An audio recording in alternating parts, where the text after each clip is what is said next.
Hello students, class 10th में आज हम बात करेंगे फर्स्ट चैप्टर की, जिसका नाम है लाइफ प्रोसेस। ठीक है, तो सबसे पहले स्टूडेंट्स हम बात कर लेते हैं लाइफ प्रोसेस होती क्या है। ठीक, लाइफ प्रोसेस जो होते हैं वो ऐसे बेसिक एक्शन या फंक्शन को बोला जाता है लिविंग बींग्स के, जो एसेंशियल माने जाते हैं सर्वाइवल के लिए। ठीक है, यानी नॉर्मली से अगर आप डेफिनेशन बोलेंगे तो डेफिनेशन हो जाएगी basic actions and functions of living being which are essential for their survival. यानी ऐसे बेसिक एक्शंस और फंक्शंस जो लिविंग बीइंग के अंदर होते हैं और एसेंशियल माने जाते हैं किसके लिए, सर्वाइवल के लिए, उसको हम कहते हैं लाइफ प्रोसेस। लाइफ प्रोसेस के अगर हम कुछ एग्जाम्पल्स लेते हैं तो देखिए, इसमें एक तो न्यूट्रिशन आता है, रेस्पिरेशन आता है, ट्रांसपोर्टेशन है और एक्सक्रीशन है। ठीक है, तो ये सारे के सारे जो होती हैं ये लाइफ प्रोसेस होती है। ये जो लाइफ प्रोसेस होती है, अगर हम इनमें किसी भी एक लाइफ प्रोसेस को हटा दें तो लिविंग बीइंग की जो सर्वाइवल है वो पॉसिबल नहीं हो पाएगा। ठीक है, तो ये वो एक्शन हो गए, न्यूट्रिशन, रेस्पिरेशन, ट्रांसपोर्टेशन और एक्सक्रीशन। ये वो एक्शंस या फंक्शन है लिविंग बीइंग के जो एसेंशियल माने गए हैं सर्वाइवल के लिए। देखिए, जैसे न्यूट्रिशन है, इसको रिमूव करा दीजिए, बाकी की सारी आपकी लाइफ प्रोसेस लिविंग बीइंग के अंदर होती रहे, तो विदाउट न्यूट्रिशन जो लिविंग बीइंग है वो सर्वाइव नहीं कर पाएगा। ऐसे ही आपका अगर रेस्पिरेशन को रिमूव करा दिया जाए तो जो लिविंग बीइंग है वो सर्वाइव नहीं कर पाएगा। ऐसे ही ट्रांसपोर्टेशन में देखें तो जो ट्रांसपोर्टेशन होता है, इसमें जो बॉडी फ्लूइड होता है वो ट्रांसपोर्ट कराता है वेस्ट को, जो न्यूट्रिएंट होते हैं उनको ट्रांसपोर्ट कराता है, जो रेस्पिरेटरी गैसेस होती हैं उनको ट्रांसपोर्ट कराता है। तो अगर ट्रांसपोर्टेशन नहीं होगा बॉडी के अंदर तो देखिए, जो O2 हमारी बॉडी को मिलती है वो O2 हमें हर एक सेल को नहीं मिल पाएगी हमारी बॉडी में। ठीक है, CO2 जो हर एक सेल से रिमूव होनी होती है वो ट्रांसपोर्टेशन के जरिए से ही रिमूव होती है, और CO2 आपकी क्या नहीं हो सकती, फिर रिमूव नहीं हो सकती बॉडी से, तो इसलिए लिविंग बीइंग सर्वाइव नहीं कर पाएगा। एक्सक्रीशन की अगर हम बात करें तो एक्सक्रीशन में जो नाइट्रोजनस वेस्ट बॉडी के अंदर बनते हैं उनका बॉडी से रिमूव होना ही क्या कहलाता है, एक्सक्रीशन कहलाता है।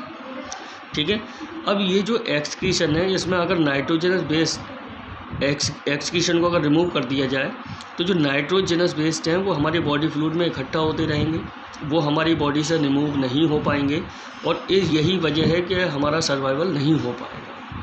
ठीक है, तो ये ऐसे एक्शन हैं या फंक्शन हैं जो सर्वाइवल के लिए एसेंशियल माने जाते हैं। अब बात आती है कि क्या हर तरीके की लिविंग फॉर्म्स में ये लाइफ प्रोसेस पाई जाती है, तो बोलेंगे यस। वो ऑर्गेनिज्म चाहे आपका यूनिसेलुलर हो, चाहे आपका मल्टी सेलुलर ऑर्गेनिज्म हो, कोई भी प्लांट हो या एनिमल हो, हर किसी भी लिविंग फॉर्म के अंदर, हर किसी लिविंग फॉर्म के अंदर ये लाइफ प्रोसेस आपकी क्या होती है, कंपलसरी मानी जाती है, क्योंकि विदाउट लाइफ प्रोसेस के कोई भी ऑर्गेनिज्म सर्वाइव नहीं कर सकते। ठीक है, अब हम बात करते हैं सबसे पहले पहली लाइफ प्रोसेस के लिए, न्यूट्रिशन के लिए।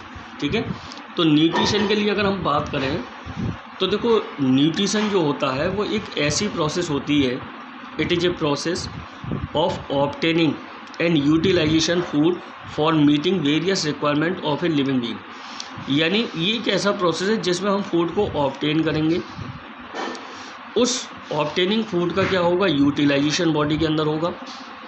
ठीक, और उसी फूड से हमारी जो वेरियस आपकी रिक्वायरमेंट होती हैं वो पूरी की पूरी हो जाएगी। यानी किसी भी लिविंग बीइंग की जो वेरियस रिक्वायरमेंट्स होती हैं वो प्रॉपर किससे पूरी होती है, फूड से पूरी होंगी, और उस फूड के लिए हमने क्या करना है, ऑब्टेन करना है, और उसी फूड को यूटिलाइजेशन बॉडी के अंदर होगा। तो ये जो आपकी प्रोसेस है इसको हम बोलते हैं न्यूट्रिशन। क्या बोलेंगे, न्यूट्रिशन। न्यूट्रिशन जो प्रोवाइड कराता है वो सोर्स है हमारा फूड। न्यूट्रिशन हमें जो प्राप्त होगा वो किससे प्राप्त होगा, फूड से प्राप्त होगा। ठीक है, अगर हम फूड की बात करते हैं तो फूड भी हमारा कितने टाइप का हो जाता है, 3 टाइप का फूड हो जाता है, जिसमें एक टाइप जो होता है वो एनर्जी फूड कहलाता है, यानी ये ऐसा फूड होता है जो हमें एनर्जी प्रोवाइड कराएगा। ठीक है, इस फूड में देखिए एक तो आप कार्बोहाइड्रेट को रख सकते हैं जो हमें एनर्जी प्रोवाइड कराता है, दूसरा हम फैट को रख सकते हैं जो हमें एनर्जी प्रोवाइड कराएगा। ठीक है, इसके अलावा दूसरे तरीके का जो फूड होता है उसको हम बोलते हैं बॉडी बिल्डिंग फूड।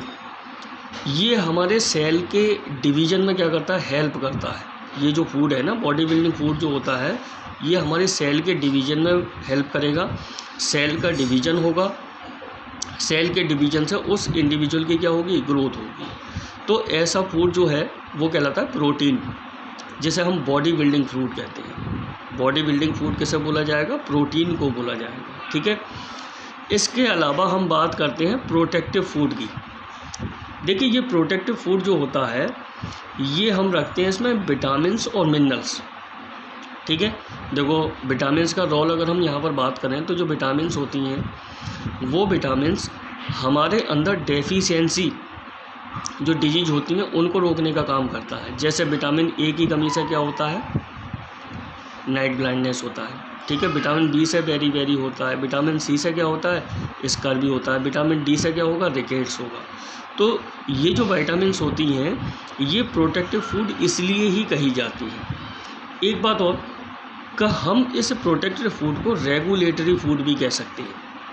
ठीक है, क्योंकि हमारे अंदर प्रॉपरली जो रेगुलेशन का वर्क होता है वो वर्क विटामिन्स के जरिए ही किया जाता है।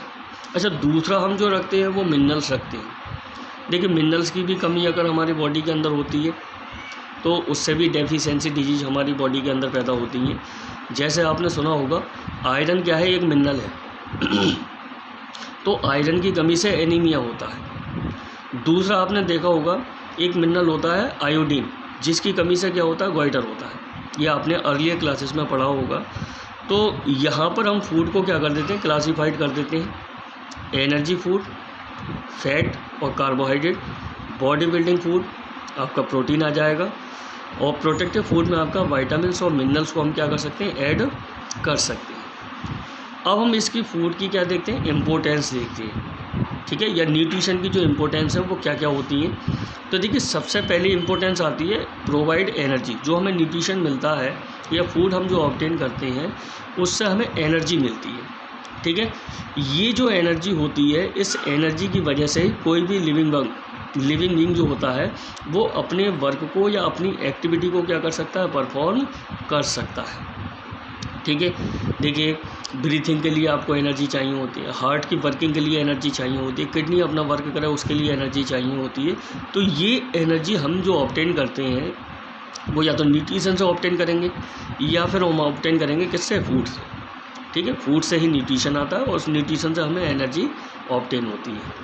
अच्छा, दूसरा जो बॉडी स्ट्रक्चर बनता है वो आपका किससे बनेगा, न्यूट्रिशन से बनेगा। आप सभी जानते हैं कि हमने अभी पीछे बॉडी बिल्डिंग फूड को पढ़ा था। तो बॉडी बिल्डिंग फूड होता है तो नंबर ऑफ़ सेल्स आपकी बढ़ेंगी, जिससे बॉडी स्ट्रक्चर क्या होता चला जाएगा, बढ़ता चला जाएगा। ठीक है, ग्रोथ जो होती है किसी भी ऑर्गेनिज्म की, जो ग्रोथ होती है वो ग्रोथ के लिए भी न्यूट्रिशन क्या होता है, बहुत ज़रूरी माना जाता है। ठीक है, नंबर ऑफ़ सेल्स बढ़ेंगे और उस इंडिविजुअल की ग्रोथ भी होती रहेगी। नेक्स्ट जो हम बात करते हैं वो बात करते हैं रिपेयर की। रिपेयर का मतलब आपने देखा होगा कि जैसे कभी चोट लगती है तो स्किन पर क्या हो जाता है, एक बाउंड बन जाता है, घाव बन जाता है। उस घाव की रिपेयरिंग जो होती है वो इसी वजह से होती है क्योंकि हम न्यूट्रिशन ले रहे होते हैं। ठीक है, तो न्यूट्रिशन जो होता है वो घाव को भरने में भी क्या करता है, हेल्प करता है। या किसी और ऑर्गेनिज्म में अगर टीयरिंग होती है तो उस टीयरिंग को भी रिपेयर करता है कौन, न्यूट्रिशन। रेगुलेटर्स की बात करें तो देखिए रेगुलेटर जो होते हैं वो हमारे हार्मोन्स हैं, एंजाइम्स हैं। ठीक है, तो ये हार्मोन्स या एंजाइम की जो फॉर्मेशन होती है वो भी हमारे न्यूट्रिशन या फूड के जरिए ही होगी। ठीक है, तो नरिशमेंट जो मिलता है हमें उसी नरिशमेंट से हमारे रेगुलेटर बनकर तैयार होते हैं, जैसे हार्मोन या एंजाइम्स, और ये हमारी बॉडी में प्रॉपर एक्टिव होकर अपना वर्क परफॉर्म करते रहते हैं। नेक्स्ट जो बात आती है वो आती है रेसिस्टेंस की। आपने देखा होगा कि बहुत सारे पैथोजेंस होते हैं जो हमारी बॉडी में डिजीज पैदा करती हैं, उनसे रेसिस्टेंस जो प्रोवाइड कराती हैं वो होती हैं WBC। कौन सी सेल होती है, WBC होती है। तो WBC की जो फॉर्मेशन होती है वो भी डिपेंड करेगी आपके किस पे, जो आपने न्यूट्रिशन लिया है या जो हम फूड ऑब्टेन करते हैं उसके ज़रिए ही WBC की क्या होती है, फॉर्मेशन होती है। ठीक, अब आ जाइए रिप्रोडक्शन। रिप्रोडक्शन में भी इम्पोर्टेंस क्या है कि फूड जो प्रोवाइड होता है, फूड जो प्रोवाइड कराता है हमें, ऐसे मटेरियल प्रोवाइड कराएगा जिससे रिप्रोडक्टिव